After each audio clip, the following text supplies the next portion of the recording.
Nicolas Voisin, bonjour. Bonjour. Bienvenue au Buzz Media Orange Le Figaro. Alors vous êtes le PDG fondateur de la société 22 Mars et qui édite le site d'information OVNI. Alors on va en parler, c'est le site d'information OVNI, c'est un peu le fer de lance de ce qu'on appelle le data journalisme. Vous êtes à la fois une société de développement informatique, de services informatiques et un site d'information, construction originale. Et on le voit, le 30 octobre dernier, OVNI a été récompensé par l'Online News Association aux États-Unis. Je crois que c'est la première fois qu'un site d'information français est récompensé. Ça, c'était pour le travail que vous aviez fait pour Wikileaks. C'est une récompense générale pour le travail qui avait été fait. Et vous avez été connu pour votre travail pour Wikileaks. Vous aviez fait l'interface de ce qu'on appelait l'Irak War Logs. Comment est-ce que vous aviez travaillé avec eux et comment est-ce que vous êtes rentré en relation avec Wikileaks? Nous, on avait spontanément, précédemment, lors de la sortie des leaks, des fuites de documents afghans, réalisé une application en 24-48 heures dès la sortie des documents. Et Julian Assange avait remarqué cet outil, trouvé pertinent d'aller au bout de sa démarche et de libérer l'ensemble des documents irakiens dans une interface enrichie qui permettait de chercher, de se confronter à ça. Il avait une idée assez précise d'ailleurs. On est à la limite du serious game, on est à la limite du jeu dans le scénario de navigation. C'était une approche différente de celle qu'on a eue sur les leaks afghans.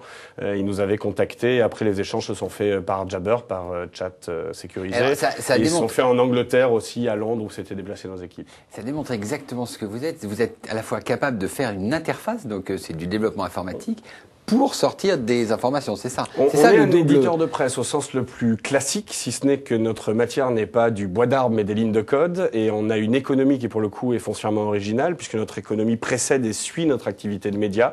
Le média est non-profit, il est gratuit, il ne nécessite pas de passer un paywall ou d'avoir un abonnement, il n'y a pas de publicité non plus, ce qui permet un contexte très enrichi pour l'information, et on réalise nous des interfaces, des applications, des sites web de publication, tout outil qu'on pourrait qualifier de contenant et non pas de contenu. C'est ça que nous monétisons. Le travail que l'on fait sur OVNI sert l'autorité, sert l'expérimentation. C'est un vrai laboratoire de R&D pour nous, pour nos partenaires, pour son travail avec les médias. Vous partez du postulat que l'information est gratuite, c'est ça? On part du postulat qu'une information elle est difficilement monétisable. De qualité et indépendante coûte tellement cher que s'en remettre à sa seule audience ou au seul annonceur ou aux seules subventions d'ailleurs, on pourrait parler de ça aussi, ne me paraît pas ni économiquement ni éditorialement dans le contexte actuel les meilleurs moyens d'exploiter les opportunités des technologies, du travail en réseau. Et quand je dis travail en réseau, on a 900 à 1000 blogueurs derrière qui partagent leur contenu avec nous.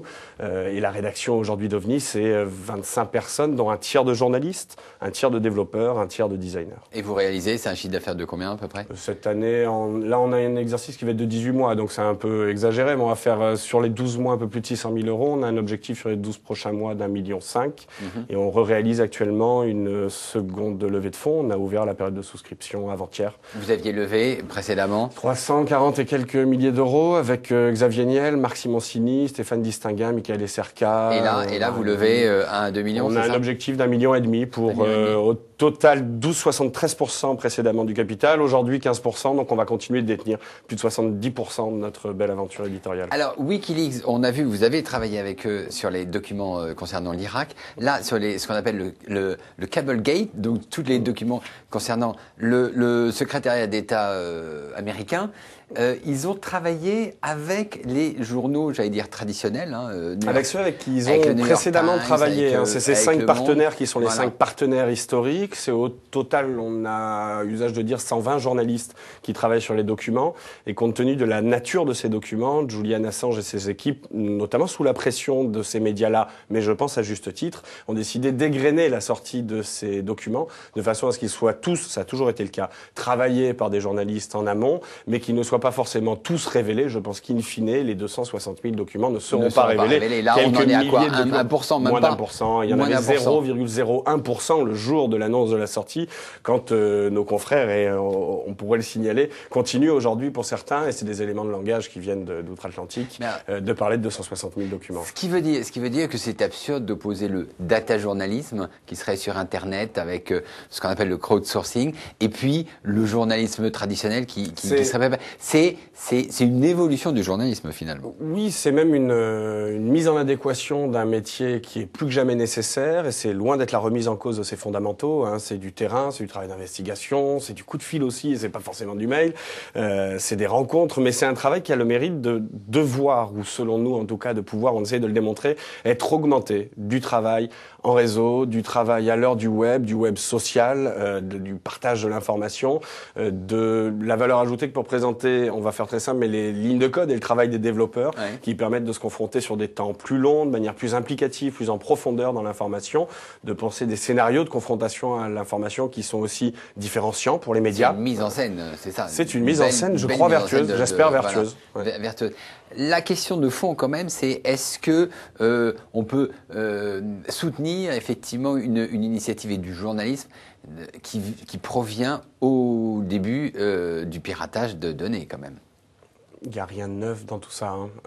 Le fait que des fuites permettent à des informations, quand elles sont d'intérêt public et jugées comme telles par des journalistes, d'alimenter la grande machine médiatique, ça n'a rien de neuf.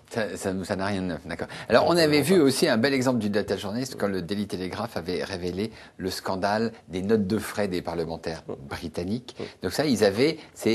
en fait, tout est public. Toutes les données sont publiques. Simplement, la difficulté, c'est de traiter une masse considérable de données. C'est ça le data journalisme. Confronté à un exemple différent de distribution de cette information, puisqu'ils avaient essayé au départ d'égrener l'information en les mettant petit à petit. Ils se sont rendus compte au contraire qu'il valait mieux mettre l'ensemble de ces documents après le travail journalistique qui a été fait. Et là, toutes les rédactions s'en étaient emparées. C'est un des premiers grands faits d'armes du data journalisme qui revient à l'heure d'aujourd'hui à mettre en scène des données complexes, à avoir un regard parfois très agile, très rapide sur l'information, ou tout au contraire de pouvoir rentrer, on disait tout à l'heure, en profondeur dans cette information, la visualiser et pouvoir mettre en contexte, je crois que c'est très important, des informations données. Alors OVNI, vous allez recruter de nouveaux journalistes ? Là, on a 2 recrutements par trimestre sur les 18 prochains mois. Ouais. C'est-à-dire la rédaction, d'ici à la fin de l'année ou dans 2 ans, ça sera combien ? Je pense qu'on sera moins d'une cinquantaine quand on sera vraiment au complet et on est un peu plus de 25 maintenant. Ouais. Très bien. Nicolas Voisin, je vous remercie et nous nous retrouvons demain avec un nouvel invité. Merci.